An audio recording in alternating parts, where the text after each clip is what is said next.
Madam నమస్తే అండి, నా పేరు జీవమణి అండి.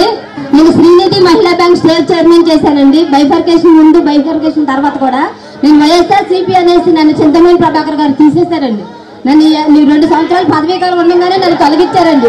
నువ్వు మీ ప్రభుత్వంలో నువ్వే ప్రెసిడెంట్ గా ఉంటావా, మా ప్రభుత్వంలో నువ్వే ప్రెసిడెంట్ గా ఉంటావా, నువ్వు పైకి ఎక్కడో నాకు ఇష్టం లేదు, నేను ఎక్కనివ్వట్లేదు, జీవమణి నువ్వు ఎందుకు ఎడుతున్నామని నన్ను అడిగి నన్ను చాలా హింసి బాధ పెట్టాడండి.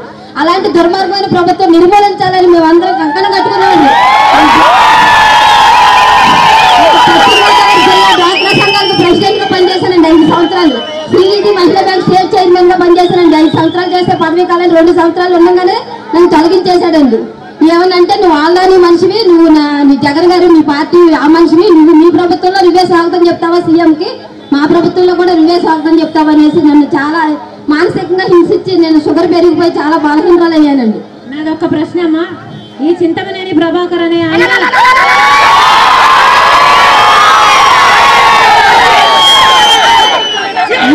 ఆడవాళ్ళ అంటేనే చిన్న చూపా, లేకపోతే మగవాళ్ళని కూడా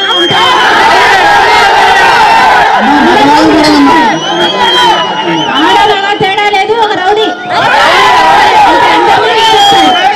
వనజాక్షి అని మీ అమ్మారు అని, అవునా? ఆమెకి ఏం జరిగిందో చూసారవ్వా?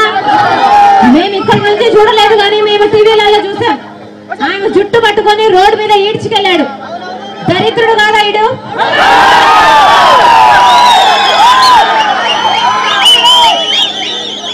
ఈయన మనిషా పశువా ఎవరైనా అడిగారా?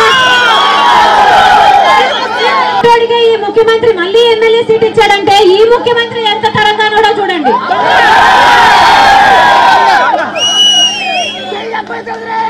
ఈసారి గట్టిగా బుద్ధి చెప్పండి అమ్మా, ఈసారి గట్టిగా బుద్ధి చెప్పండి. ఈసారి చింతమనేని ప్రభాకర్ మీద 38 రౌడీ షీట్ కేసులు ఉన్నాయట. మన ప్రభుత్వం వచ్చిన తర్వాత మొత్తం అన్ని బయటికి తీద్దాం. గట్టిగా బుద్ధి చెప్పండి, మీరు ఓడించండి. చింతమనేని ప్రభాకర్ కు బుద్ధి వచ్చేటట్టు మేము చేస్తాం. తథా రాజా తథా ప్రజ అన్నారు. చంద్రబాబు అలా ఉన్నాడు కనుకనే ఈ చింతమనేని ఇలా ఉన్నాడు. ఈసారి తెలుగుదేశం పార్టీకి చింతమనేనికి గట్టిగా బుద్ధి చెప్పాలని మీ ఊర్లు అందరూ తిరిగి ఈసారి రాజన్న రాజ్యం వస్తుంది, ప్రతి ఒక్కరికి మేలు జరుగుతుంది. కొల్లేరు విషయంలో కూడా ఒక శాశ్వతమైన పరిష్కారం వచ్చేటట్టు మళ్ళీ అవసరమైతే మళ్ళీ సర్వే చేసి మళ్ళీ కమిటీ వేసి మీరు సంతోషంగా ఉండేటట్టు, మీ ప్రాంతం కనుక మీరు ముఖ్యంగా సంతోషంగా ఉండడం చాలా ముఖ్యం. మీకు అనుకూలమైన రీతిలో కొల్లేరు సమస్యను పరిష్కరించడం జరుగుతుంది. కొల్లేరు విషయంలో మీరు ధైర్యంగా ఉండండి. ఇక మీద నుంచి రాజన్న రాజ్యంలో ఇలా అవినీతికి, కరప్షన్కి, లంచగొండితనానికి, ఇంత దౌర్జన్యానికి పాల్పడే నాయకులు ఉండరమ్మా. రాజన్న రాజ్యంలో మీరే రాజులు.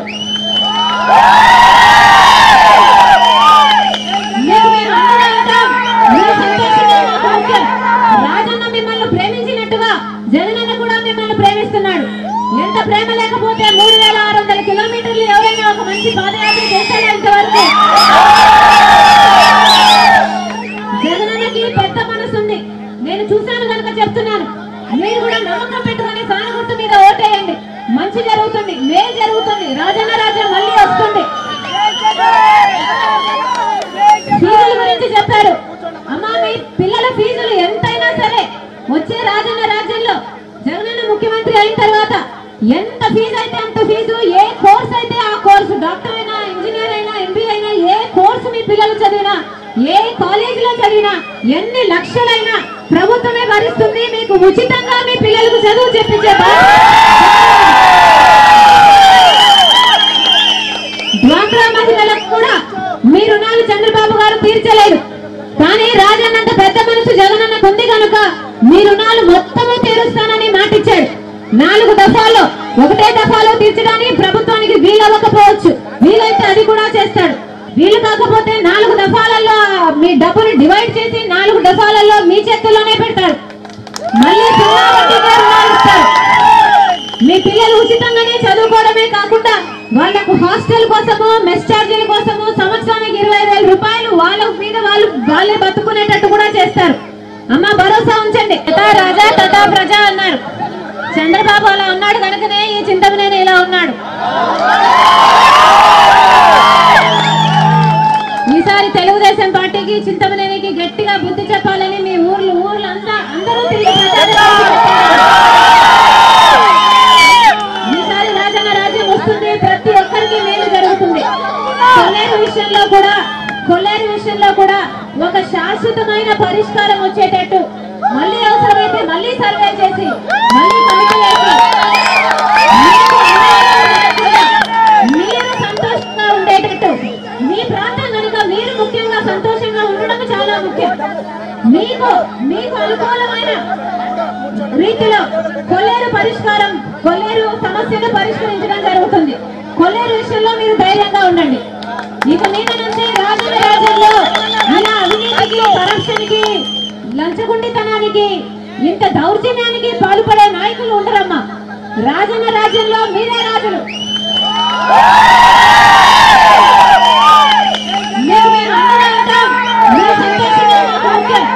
రాజన్న మిమ్మల్ని ప్రేమించినట్టుగా జగనన్న కూడా మిమ్మల్ని ప్రేమిస్తున్నాడు. ఎంత ప్రేమ లేకపోతే 3600 కిలోమీటర్లు ఎవరైనా ఒక మంచి పాదయాత్ర చేశారా ఇంతవరకు? జగనన్నకి పెద్ద మనసు ఉంది. నేను చూశాను కనుక చెప్తున్నాను. మీరు కూడా నమ్మకం పెట్టుకుని ఫ్యాన్ గుర్తు మీద ఓటేయండి. మంచి జరుగుతుంది, మేలు జరుగుతుంది. రాజన్న రాజ్యం మళ్ళీ వస్తుంది. ఫీజుల గురించి చెప్పారు. అమ్మా, మీ పిల్లల ఫీజులు ఎంతైనా సరే వచ్చే రాజన్న రాజ్యంలో జగనన్న ముఖ్యమంత్రి అయిన తర్వాత ఎంత ఫీజు అయితే అంత ఫీజు, ఏ కోర్స్ అయితే ఆ కోర్సు, డాక్టర్ అయినా, ఇంజనీర్ అయినా, ఎంబీ అయినా, ఏ కోర్సు మీ పిల్లలు చదివినా, ఏ కాలేజీలో చదివినా, ఎన్ని లక్షలైనా ప్రభుత్వమే భరిస్తుంది. మీకు ఉచితంగా మీ పిల్లలకు చదువు చెప్పించే డ్వాక్రా మహిళలకు కూడా మీ రుణాలు చంద్రబాబు గారు తీర్చలేదు. కానీ రాజన్నంత పెద్ద మనసు జగనన్నకు ఉంది కనుక మీ రుణాలు మొత్తము తీరుస్తానని మాటిచ్చాడు. 4 దఫాల్లో ఒకటే దఫాలో తీర్చడానికి ప్రభుత్వానికి వీలవ్వకపోవచ్చు. వీలైతే అది కూడా చేస్తాడు. వీలు కాకపోతే 4 దఫాలలో మీ డబ్బుని డివైడ్ చేసి 4 దఫాలలో మీ చేతుల్లోనే పెడతారు. మళ్ళీ ఇస్తారు. మీ పిల్లలు ఉచితంగానే చదువుకోవడమే కాకుండా వాళ్లకు హాస్టల్ కోసము, మెస్ ఛార్జీల కోసము సంవత్సరానికి 20,000 రూపాయలు వాళ్ళ మీద వాళ్ళే బతుకునేటట్టు కూడా చేస్తారు. అమ్మ, భరోసా ఉంచండి అన్నా. రైతులు కూడా చెప్తున్నాం, రాబోయే రాజన్న రాజ్యంలో జగనన్న ముఖ్యమంత్రి అయిన తర్వాత ప్రతి రైతుకి ఏటా మే నెలలోనే పెట్టుబడి సాయం కింద 12,500 రూపాయలు ఇస్తారు. 4 ఏళ్లలో 50,000 రూపాయలు ఇస్తారు. మీరు పండించిన పంటకు గిట్టుబాటు ధర ఉండేటట్టు, ఎవరి మీద మీరు ఆధారపడకుండా అవసరమైతే ప్రభుత్వమే కొనుక్కునేటట్టు, మీకు నచ్చిన ధరకు గిట్టుబాటు ధరతో పాటు మీ పంటకు విలువ ఉండేటట్టు 3,000 కోట్లతో ఒక నిధి ఏర్పాటు చేస్తారు. ఆ నిధిలో నుంచి మీకు గిట్టుబాటు ధర వస్తుంది. ఒకవేళ కరువో వరదో వచ్చి రైతు నష్టపోతే నష్టపరిహారం కింద 4,000 కోట్లతో ఒక నిధి ఏర్పాటు చేస్తారు. ఆ నిధి ఆ నష్టపరిహారం కూడా చెల్లిస్తుంది. అన్న, రైతు మళ్ళీ రాజు అవ్వాలంటే రాజన్న రాజ్యం రావాలి. ఇంకా పెన్షన్లు కూడా, ముసలి వాళ్ళ గవా పెన్షన్లు కూడా జగనన్న ముఖ్యమంత్రి అయిన తర్వాత 2,000 పెన్షన్లు కాస్త 3,000 వరకు క్రమంగా పెంచుకుంటూ పోతాడు. అమ్మా, తప్పకుండా భరోసా ఉంచి ఫ్యాన్ గుర్తు మీద ఓటేయండి. మంచి రోజులు వస్తాయి. ఈ ప్రభుత్వం